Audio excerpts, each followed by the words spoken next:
And hello YouTube, this is Thomas Judge back once again, and this is this week's random one-off video. Specifically, this is talking about the DC Earth 1 imprint of graphic novels.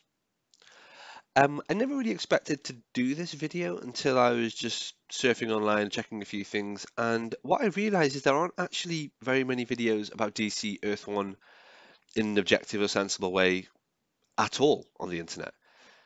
There's quite a few videos talking about the stories that some people like and some people don't like, and a lot of people talking about how the imprint is a failure and so on. And there's a couple of clickbaity things, best ones in Earth One, best comics in Earth One, worst comics in Earth One. But there's nothing as a simple, straightforward overview for anyone who wants to make up their own mind and just get an idea of what these things are like, either in terms of physical Skycam videos or just a general, relatively impartial overview. So, um, annoyingly, that doesn't exist. So what the hell? I have a channel. I might as well make a video on it. Let's dive into it. Earth One is an imprint of graphic novels, like a little subgenre, a little bit like Black Label or something like that, published by DC Comics. Now, the key to Earth One is that it features reimagined and, this is the important part, modernized versions of the company's superheroes. So far, that means it includes Superman, Batman, Wonder Woman, Green Lantern, and Teen Titans, and we'll talk about all those in a second. Now, it's meant to be a singular shared universe. So, in that sense, it's all one continuous continuity. So, the Superman of Earth 1 exists on the same planet as the Batman of Earth 1 and the Wonder Woman of Earth 1, and so on.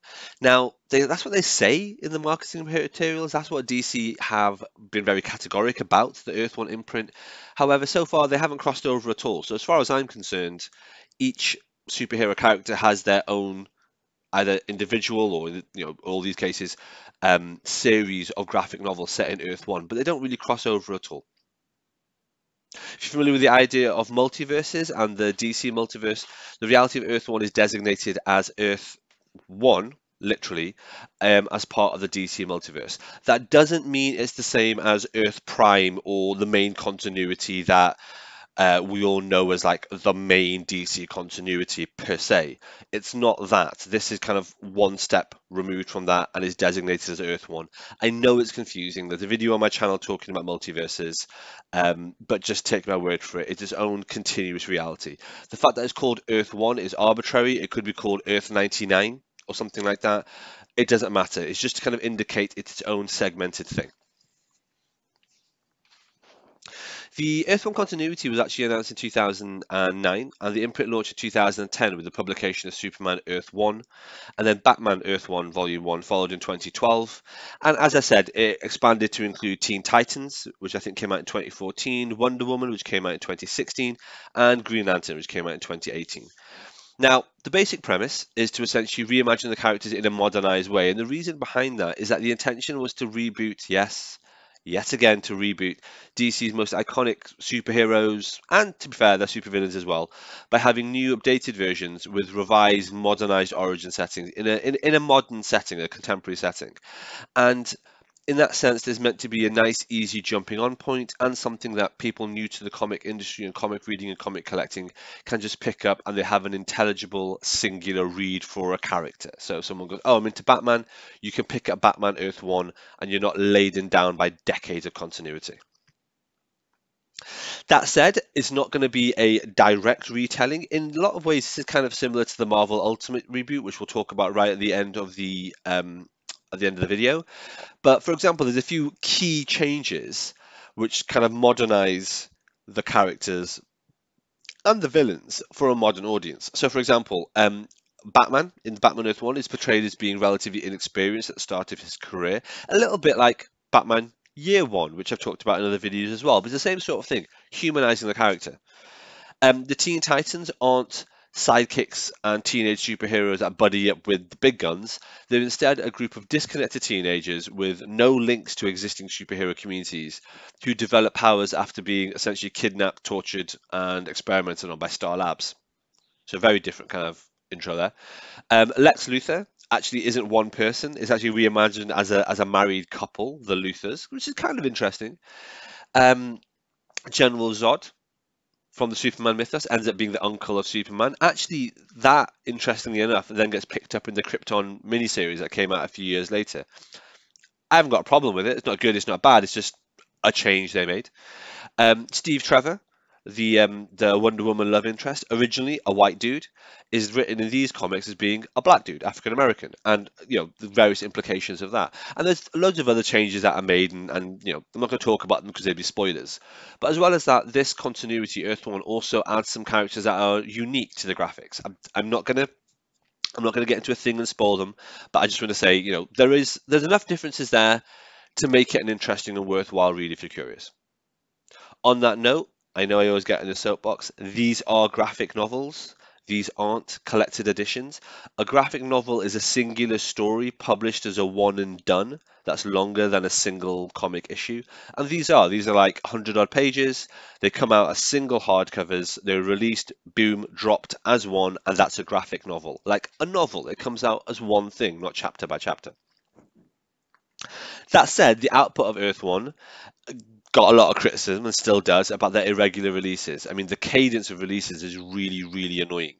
And in fact, what I'll do is I will show you here on the screen a list of the Earth One graphic novels and when they've come out. As you can see, it's all pretty disjointed.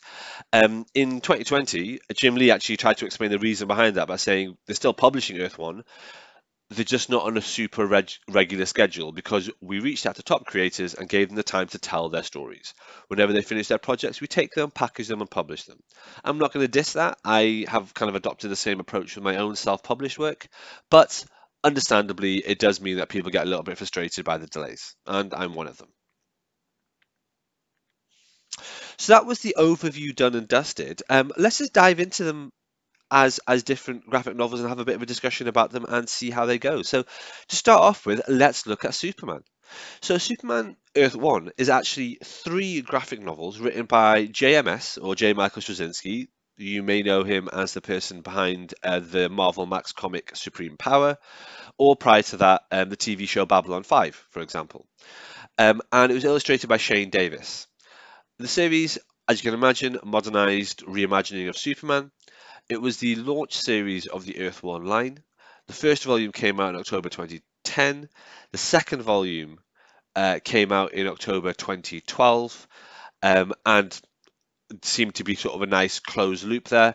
But then a third volume, which I also really enjoyed, came out in 2015. And at that point, they changed the artist from Shane Davis to someone called Ardian CF. At this point, let's just pause for a second and let's look at the physical versions in real life. Okay, back to the Skycam. Let's have a look at our Superman comics. So these are my 3 Superman Earth One hardcovers. You see the spines, they kind of line up, they look good there, but then when the creators change, I've got no problem with this. Obviously Shane Davis left and other people came in, but come on. Like, why not just write Straczynski's name in a consistent way? He didn't change his goddamn name, did he? Anyway, that's a little bit annoying. Also, the logo changes from my favourite logo, the Peel logo, to wherever it was prior to the Peel coming out. So, slightly frustrating, but I will live with it. I'm going to keep this overview short and sweet because I'm planning on overviewing my entire Earth One collection in this video. So let's just start with number 1. Love this cover image. Something that's interesting to note is that Shane Davis took some care to modernise Clark Kent's appearance. So it's not a case of, oh, he wears glasses and a suit all the time and looks like a bit of a dork. It's just stuff like shapeless clothing, hoodies, things like that to try to hide his shape and just kind of be really incognito. Have a look at this. It's got a really nicely designed cover. Firstly, I love the composition with the banner and the side panel and so on. It's a really clear thematic visual identity which holds true for all of the Earth One hardcovers, and I really like that. Secondly, I don't know if you can tell, can you hear this? It has a textured spine which is lovely. It also has like a matte spine, but then these letters are in kind of a very lightly debossed kind of gloss. In addition, if you can see here, the Superman logo has what's called spot UV, which basically means it's glossy. And not only is it glossy, it's textured, so you can actually have the texture of the S within the UV. It's just beautiful. It's really well composed. And then the cover itself, the rest of the image, so the rest of Clark, is a lovely kind of soft brushed matte kind of cover. Normally I'm a massive fan of dust jackets, but this, goddamn, this is a beautifully put together hardcover, and I really, really like it. I'm not going to spend a lot of time flicking through it because it's hard to do that without spoilers, and ultimately it's an origin story of Superman. Born in Kansas, or rather grows up in Kansas, born in Krypton, grows up in Kansas, goes to Metropolis and decides to become a superhero. This is an idea of the artwork. Artwork is banging. This particular story arc introduces a new character called Tyrell as the big enemy. But basically, yeah, massive props. Really enjoyed it. A very interesting novel storyline. Other than it being an origin for Superman, very original, and I love Michael Straczynski. So, boom. Let's have a look at the second one. Again, brilliant composition, very standardized. I don't know why they screwed up the spine across all three of them, but there we are. Again, similarly here, it has like a black panel that's rough, and then it has this like matte cover, which is really, really nice. Exactly the same thing here. Again, if you can hear it, very slight ridging, and it's just really nicely done. And again, you can see the spot UV specifically for Superman, which again is just lovely. It's really, really nice. Really well composed. You've even got ridging over his six-pack. So you're ridging over his clothes and just kind of 3D debossing, which is just such attention to detail. Absolutely adored it. This comic itself, I really, really enjoyed. Love this new character, Lisa. I'm not going to give any spoilers, but it's really interesting what happens with her. And this arc as a whole is about one of my favourite antagonists, which is Parasite.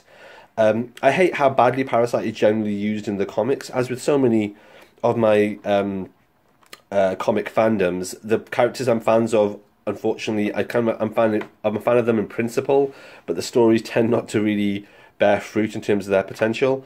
But anyway, this is a great issue, great graphic novel, great story with the Parasite, love the artwork, love the storyline, love the writing, banging, well recommended. And then third, last but not least, I genuinely didn't think this was going to come out. It was not like this ended on a cliffhanger, so really surprised by this. Again, similar beautiful composition. Again, similar UV debossing just of the logo, and the attention to detail, as always, phenomenal. What happens in this one? Long story short, Zod, and banging storyline with Zod, awesome artwork, really well composed. What I love about having this graphic novel format, of it actually being released as a graphic novel rather than a collected edition, is the writer can just write whatever story they like at the length they need it to be, with the cadence and the beats that they want it to be, and it doesn't require a narrative structure that can be broken down to 23-page beats, which must be so freeing. It really must be. Anyway, there we have it. 3 hardcover Earth Ones.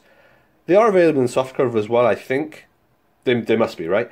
But definitely pick these up. These are highly recommended.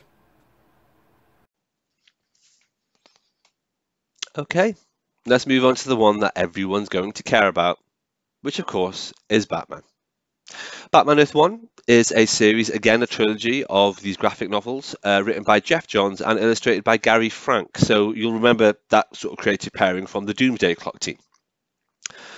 Jeff Johns, obviously a bit of a fan favourite. Gary Frank, decent artwork, but we'll talk about that more later on.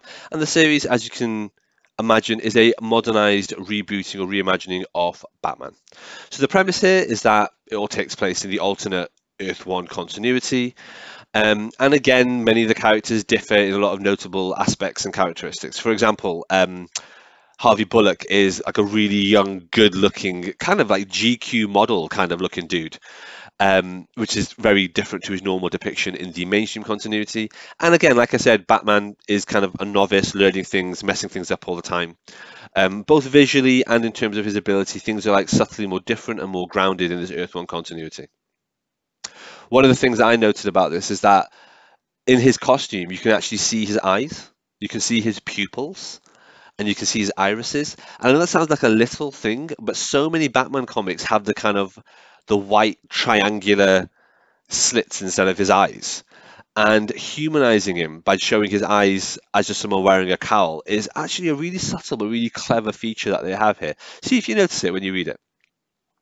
So anyway, it was announced in 2009, like the rest of the Earth One graphics, and the first volume actually came out in July 2012. So it wasn't the first one to launch. That was Superman.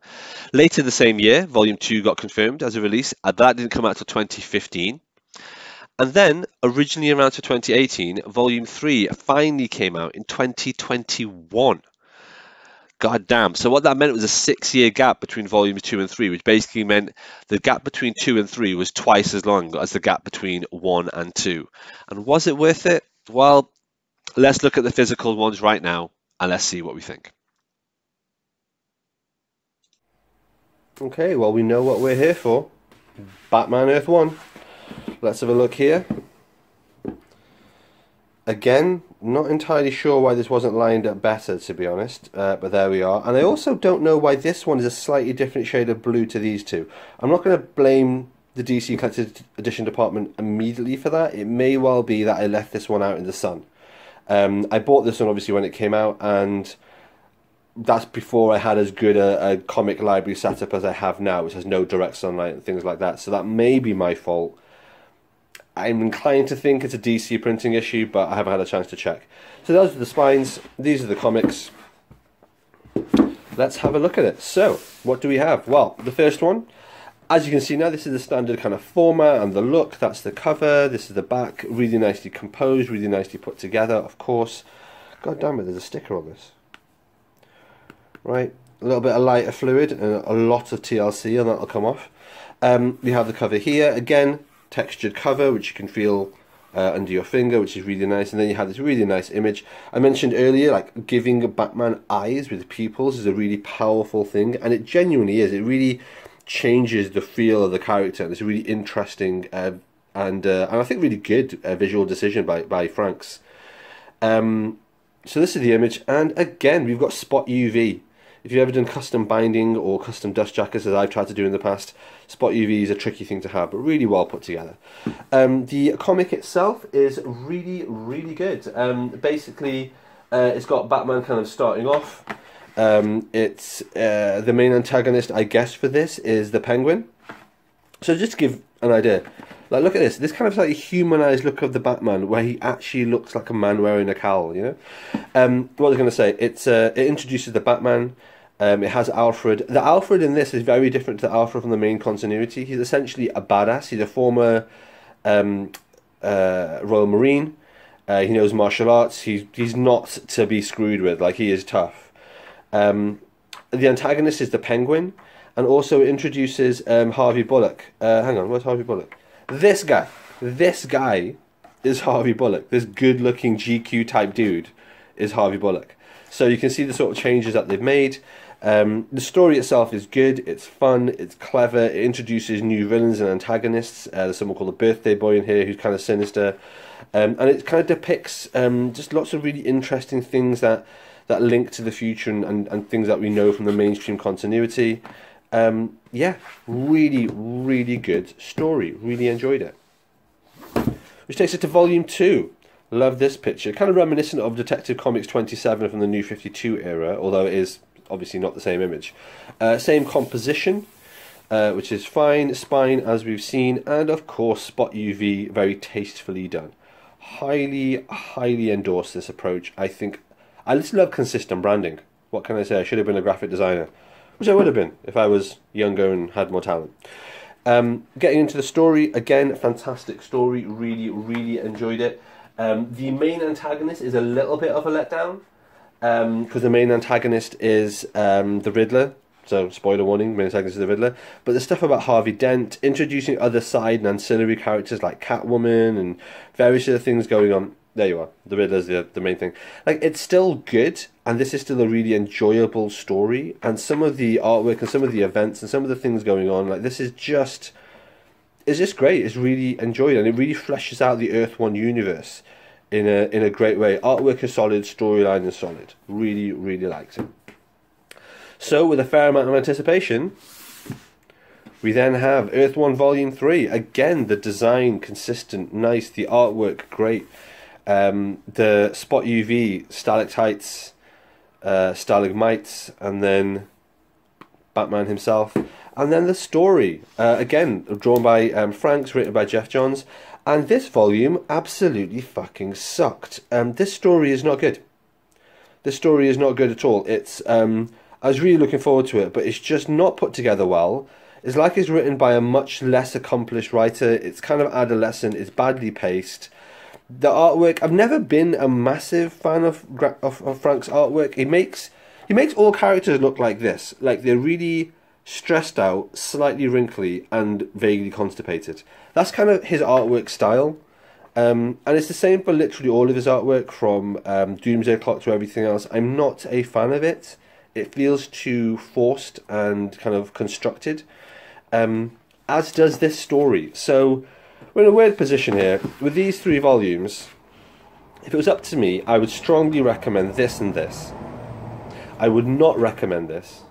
I know you're going to buy this because everyone loves Batman, so you'll buy it anyway. I bought it, I'm not going to argue, but I bought it as a pre-order of Amazon. So once I read it, I've been debating for a while if I should get rid of this in my collection. I'm going to leave it a little while for it to marinate. I'll finish doing my DC Rebirth read-through, and then I'll come back and I'll reread Earth 1, and I'll make that decision. But this was frankly disappointing. But the others, definitely worth checking out. And there we have it. Batman, Earth 1, physical overview.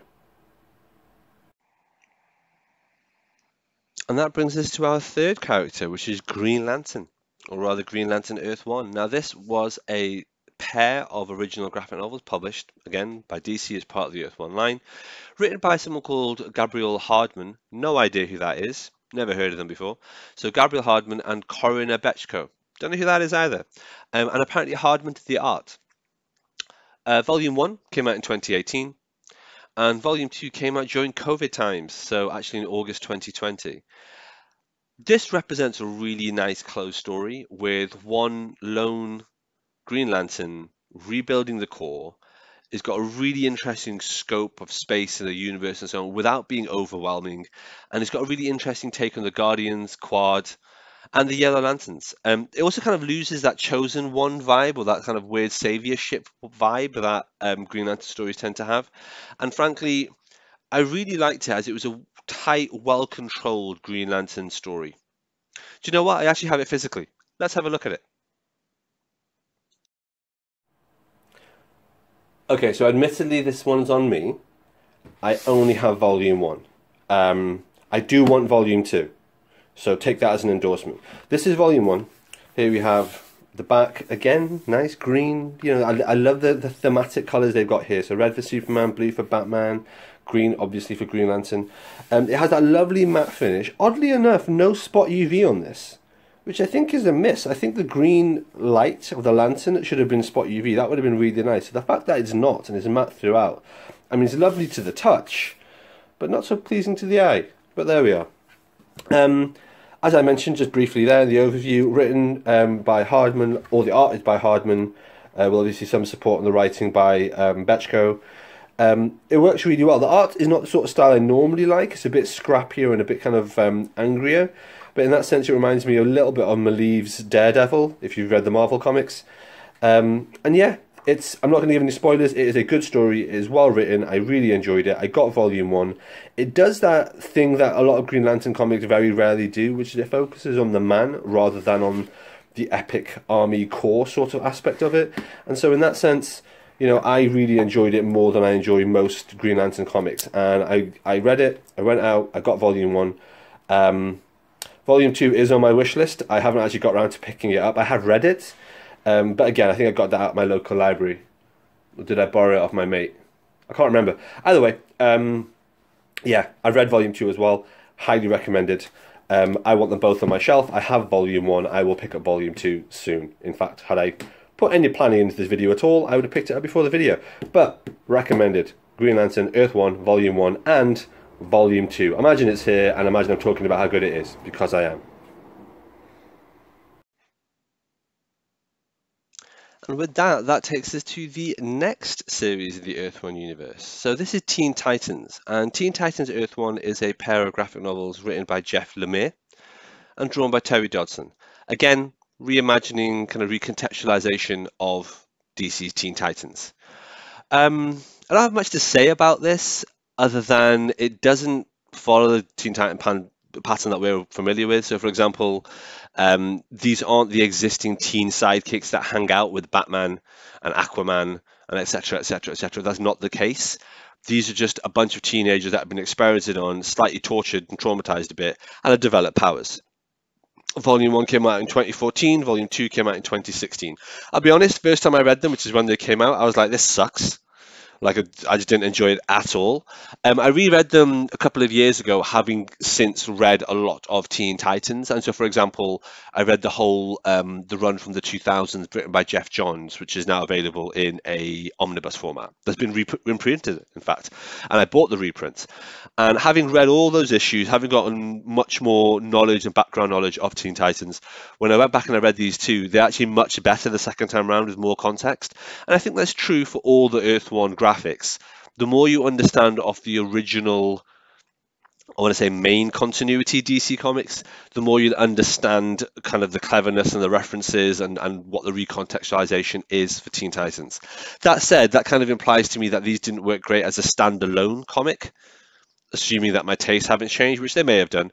So they're okay overall, but I wasn't enthralled enough to actually go out and own them in my collection. Why have something if you're not going to like it? Why have something if you're not going to recommend it? So these for me don't pass what I call the Jerry moment, which is something I discuss elsewhere on my channel. Moving on, Wonder Woman Earth One. Yeah, this I guess is going to be slightly controversial. So Wonder Woman Earth One, it's a trilogy, graphic novels written by Grant Morrison, critically acclaimed, of course, illustrated by Yannick Paquette, also reasonably critically acclaimed, I think. Volume 1 came out in 2016, Volume 2 came out in 2018, and Volume 3 came out in 2021. I didn't like these at all. And I say this as someone who, I'll be honest, I have a love-hate relationship with Grant Morrison. And I think the stuff I love by Grant Morrison is the stuff that Grant Morrison generally later goes on to say that they didn't like writing and thought was rubbish. So, for example, I love sorry, JLA from the 90s. I love their X-Men from the new X-Men. I love they've done some standalone one-off comics like We Three and things like that. Love that. All great stuff. However, I don't like the things that have been critically acclaimed so much. So, never liked The Invisibles, didn't like The Filth. Not a fan of like half of Grant Morrison's stuff. Didn't like All Star Superman, for example. Thought that was overrated. Did a video about how I thought that was not great. So yeah, basically, when it comes to Grant Morrison, hit and miss. And Wonder Woman was definitely a miss. The shame of it is that Grant Morrison went on record. They said that Wonder Woman was amazing, and doing the research for Wonder Woman Earth One completely changed the way they're going to be writing comics going forward, and so on and so forth. Really, really, because I read this and this was not good. This was not earth-shattering. It wasn't surprising. There was nothing exciting about it. Volume 1 was pretty tired. It was just generic. The most interesting thing about it is that Grant Morrison made Steve Trevor black, which is fine. Didn't make a difference to anything though, and didn't really kind of go into that in any kind of detail. I remember reading it and thinking, if J. Michael Straczynski had written this, the fact that Steve Trevor was black would be much more relevant and much more well explored. Grant Morrison also explores a lot more the kind of the BDSM aspect of Wonder Woman, which is interesting and is often underexplored, to be fair. But I don't feel that they explored it in a really good way. It wasn't really done with the kind of depth and nuance it should have been. Again, it just left me thinking when I was reading it. Stefan Chezek, the writer of Sunstone, would have done a much better job of exploring that aspect of Wonder Woman. So, yeah, there you go. Volume 2 was okay. There was some interesting stuff around gender politics. I think that's at the point that Grant Morrison came out saying that they identified as they, them, rather than he, him, which is totally fine. And obviously something that should definitely be respected.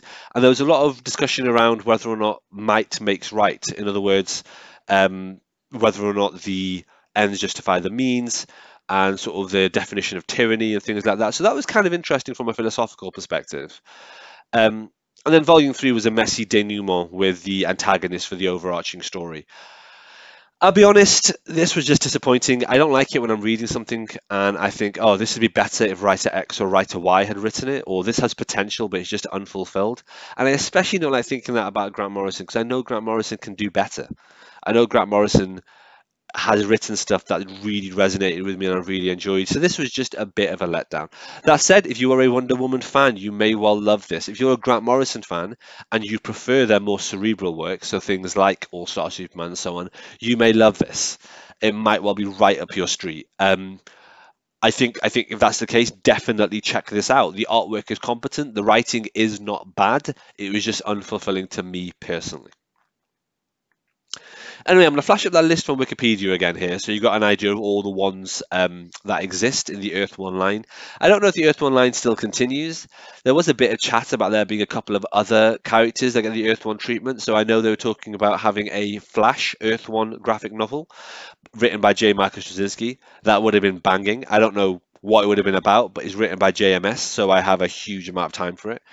And then there was a bit of talk about an Aquaman Earth One graphic novel written by Francis Manapul, which is slightly surreal because Francis Manapul, in my mind, is the person that wrote or drew Flash in New 52. But you know what? All good. I'm cool with that. As it is, neither Aquaman nor Flash came to fruition. Maybe they will in the future. Who knows? Maybe there will be more sequels to these in the future. Who knows? Anyway, I hope that was an interesting overview of Earth One as a series. If you're not familiar with what it is or where it fits in, there you go. It is a standalone continuity, apparently it's a shared universe. Don't worry about that. There's no reading map or no reading guide for me to provide simply because everything does stand alone. Read the Wonder Woman ones, just read those, leave it there. Read Green Lantern, just read those, leave it there. Pick your character, read those graphics, and that's all you need. Earth One works in a very self-contained way.